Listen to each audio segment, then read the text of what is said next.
You mean I can't eat whatever I want? Not if you have rheumatoid arthritis. Hi everyone, I'm Dr. Chanu Dasari. I help my clients solve their immune inflammation and digestive dysfunction using the mind-gut immunity method.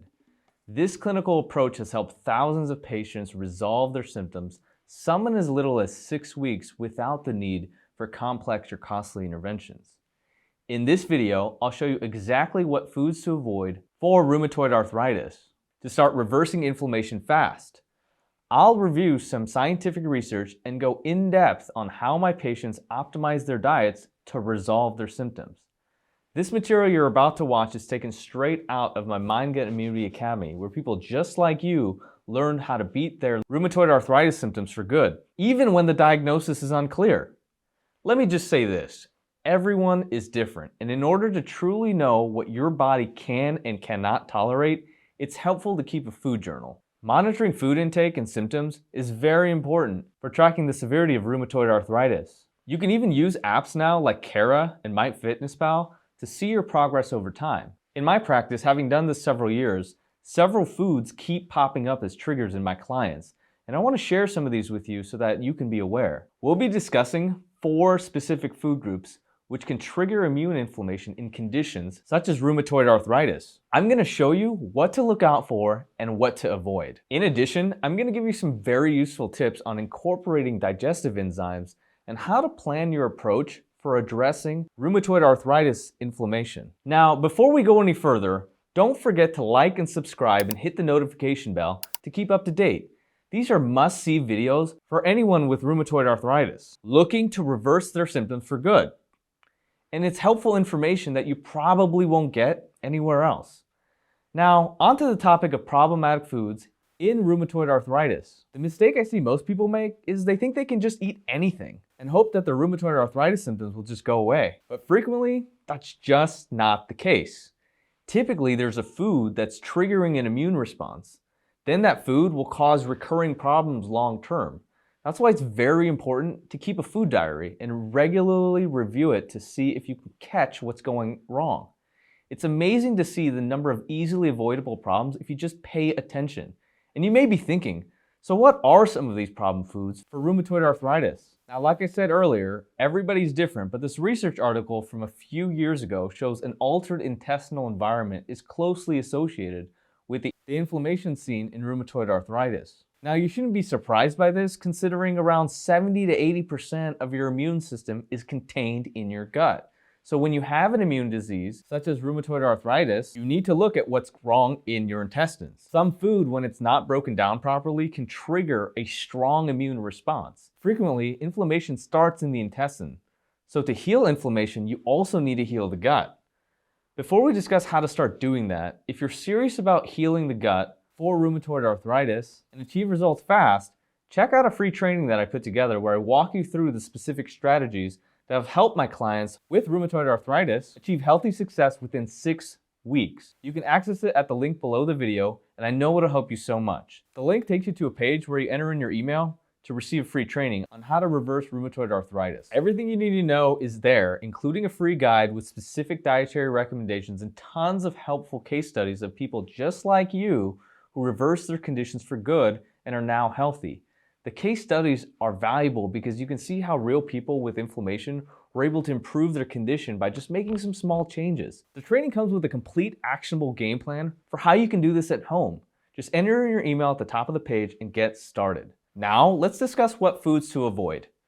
I recorded this video earlier and it discusses how the immune system can be triggered by certain complex proteins. We eat protein in our diets.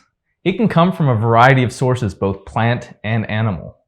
A protein is basically a bunch of amino acids connected together.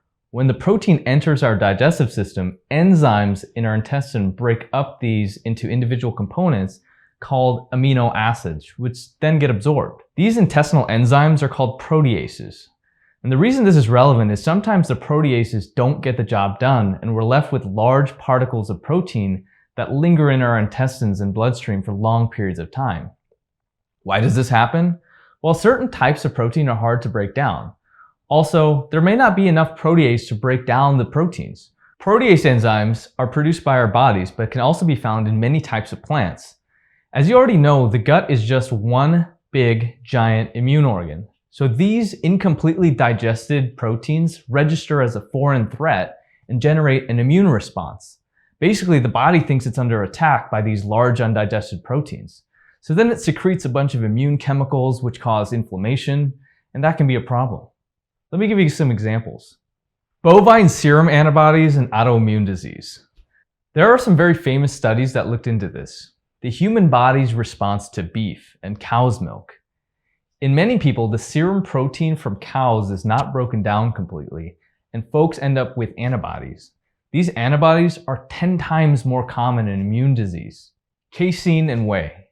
Many folks cannot break down the casein in milk protein. Some people also have a difficulty with the whey itself. If you're dealing with an immune inflammation, it's best to avoid casein altogether, and probably also most whey products. This includes dairy milk and cheese. Also, check your protein powder to make sure it's not causing you problems. I prefer a plant-based protein, but if you decide to use whey, I would recommend a whey isolate, not a whey concentrate, which contains small amounts of casein in it. There's some person-to-person variation on this, so if you're just starting off, it's best to avoid this altogether. But once you've mastered the process, you'll be able to see how things evolve. There is a type of casein called A2 that's a bit easier to digest, but it's hard to find, and you have to specifically look for cow's milk that's A2. I'll post a link in the notes section about this. Gluten. This one is very famous because it's estimated that nearly a third of the population has an issue with this. And I think it might be a multifactorial problem. I'll post a link to an article I wrote on the topic, but to summarize, I tell most folks to limit their contact with gluten-containing products in general. This includes anything to do with wheat flour. Egg protein. This one is a tough one because many people who give up meat rely on eggs as a source of protein. Some nutritionists would disagree with me on this, and I'll again post a link to help clarify this topic since there's a lot of misinformation. The data from several studies show that egg protein can trigger a strong immune response in the body, specifically in folks with immune inflammatory disorders, but not in every person. My suggestion is to cut this out for a few months or just a little while to see if it makes an overall difference. Egg whites can sometimes be reintroduced when the time is right. And I want to be clear, I'm not saying that these foods are bad. What I'm saying is when you're trying to decrease inflammation in the body and you intend to do it really quickly, the best thing to do is to limit these types of proteins in the diet short term. It's also very important to consider taking a protease enzyme supplement with your largest meal. You can also get protease from plant sources. Here's a list of foods with protease in them. Sprouts and microgreens probably have the highest concentration. Others include asparagus, buckwheat, Japanese pagoda, avocado, papaya, pineapple, cucumber, garlic, coconut, flaxseed, spirulina, figs, chlorella, ginger root, and aloe vera. Plants contain enzymes which help break up protein. Large undigested protein provoke an unwanted immune response in our gut, so the more that they're broken down by enzymes, the better. The enzymes that digest proteins are known as proteases, and plants produce proteases to help with fruit ripening and seedling growth. We use them obviously to stay healthy. The names of these enzymes include serrapeptase, nattokinase, catalase, bromelain, and papain. These are just examples. In our diet, we hardly get enough of these unless we're eating a ton of microgreens or sprouts, which is why you should consider taking a protease supplement if you have immune inflammation. Next in this category of enzymes is coenzyme Q10, which is found in green and leafy vegetables. But you can also get this from a supplement. I hope you're starting to notice a trend here. Green and leafy vegetables hold a lot of value here across multiple phytocategories.